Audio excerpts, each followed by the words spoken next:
Graça e paz, meus irmãos e minhas irmãs, sejam todos bem-vindos. Hoje vamos meditar um pouquinho sobre a carta aos Gálatas a partir da ótica da Léxio Divina. Que esse trabalho possa encher sua vida de desejo de ler, meditar e praticar a palavra do Senhor nosso Deus. Hoje para nós é um dia muito especial, dia de São Jerônimo, o grande tradutor da Bíblia para o latim, que nos possibilitou ter a Bíblia organizada como nós temos hoje. Que São Jerônimo interceda por nós, para que nós, fiéis na leitura da Palavra de Deus, possamos alcançar a estatura de Cristo. Deus abençoe você, seja bem-vindo a esta meditação. Introdução.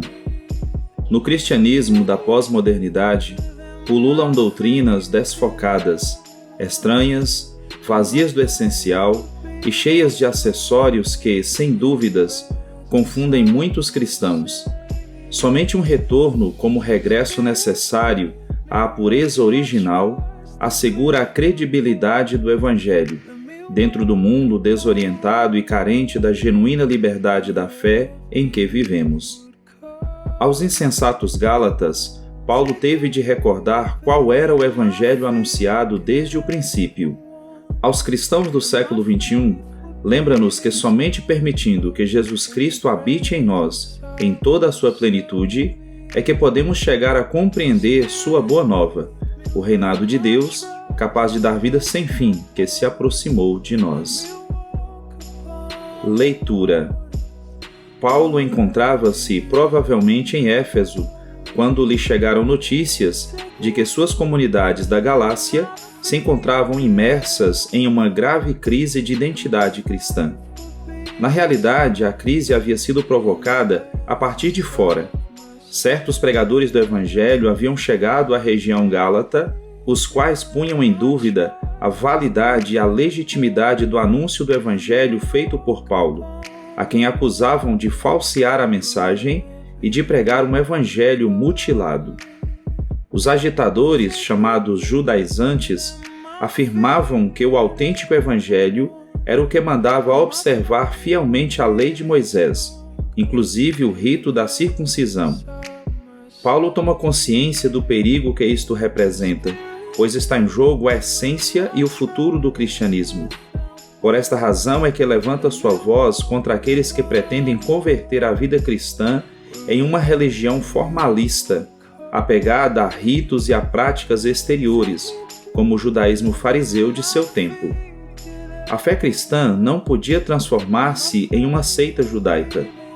Paulo reage valentemente para combater aquela tendência empobrecedora e escravizante. Não podendo ir pessoalmente enfrentar a situação, resolve fazê-lo por escrito. Enquanto a lei escraviza e é apenas um recurso pedagógico para escravos, a fé em Cristo, ao contrário, faz-nos livres, porque nos faz filhos e herdeiros das promessas de Deus.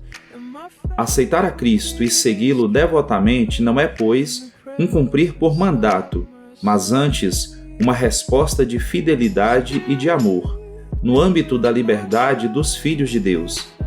Paulo não se cansa de repetir: Cristo nos libertou para que nós sejamos realmente livres. Por isso, continuem firmes como pessoas livres e não se tornem escravos novamente. No entanto, esta liberdade em relação à lei não significa de modo algum desprezo pelas boas obras. É exatamente o contrário. Devemos dar-lhes o justo valor que lhes corresponde, como consequência da graça que atua em nós, visto que o que importa é a fé que age por meio do amor. Com efeito, quem vive animado pela fé e se deixa conduzir pelo Espírito Santo, expressará concretamente em sua vida os frutos desse mesmo Espírito. Desta maneira, encontramos no capítulo 5 o fruto maduro das considerações paulinas acerca da liberdade cristã e da novidade radical do Evangelho em relação à lei e às tradições judaicas. A obra libertadora de Cristo foi definitiva e irrevogável. Contudo, quem voluntariamente a rechaça pode permanecer na escravidão antiga. Somos chamados a viver na liberdade, mas não obrigados a responder. E se trata de uma liberdade dinâmica, jamais acabada, sempre em construção. As duas maneiras de viver que o apóstolo desenvolve são as seguintes: segundo o Espírito ou segundo a carne. Estas duas alternativas representam a aceitação ou não da proposta de liberdade que nos formula o Senhor. Quem se deixa inserir no mistério pascal de Cristo e permite ser guiado pelo Espírito Santo, vive na liberdade dos filhos de Deus. Em contrapartida, quem se fecha em seu egoísmo e volta as costas para Deus e para os seus semelhantes, vive na escravidão de seu próprio pecado. E quem opta por viver a liberdade cristã deve mostrá-la em todos os âmbitos e dimensões de sua existência. Meditação. Cristo deu-nos liberdade para que sejamos livres. Esta firme convicção de São Paulo apoia a premente exortação a que não nos deixemos escravizar novamente. O que eu entendo por liberdade? Que características e exigências acarreta o fato de que tal liberdade seja cristã? Acaso a liberdade é fazer o que eu quero? Ou não será antes querer o que faço? O ideal de libertinagem proposto pela sociedade de consumo, em que se diferencia da liberdade cristã?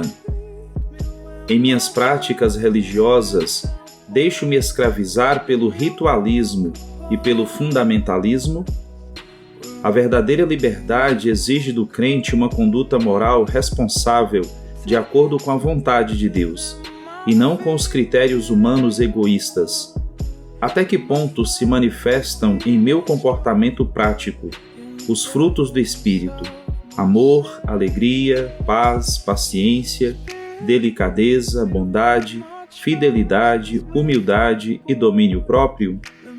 Ou, ao contrário, prevalecem ainda em mim os sinais de uma vida segundo a carne, imoralidade sexual, impureza, ações indecentes, adoração de ídolos, feitiçarias, inimizades, brigas, ciumeiras, acesso de raiva, ambição egoísta, desunião, divisões, invejas, bebedeiras, farras e outras coisas parecidas como essas? Quem foi libertado pela obra de Cristo na cruz não pode contentar-se em desfrutar dessa liberdade de modo individual. Deve comprometer-se na busca de ambientes familiares e sociais cada vez mais livres e justos. Em que medida me empenho em ajudar meus irmãos a obter a liberdade de todas aquelas escravidões que os oprimem e que se opõem ao Evangelho de Cristo? Oração. Pai misericordioso, louvo-te e bendigo-te pela obra libertadora de teu Filho Jesus Cristo, em benefício de toda a humanidade. Dou-te infinitas graças, Senhor Jesus, porque também me sinto redimido e resgatado da escravidão do pecado.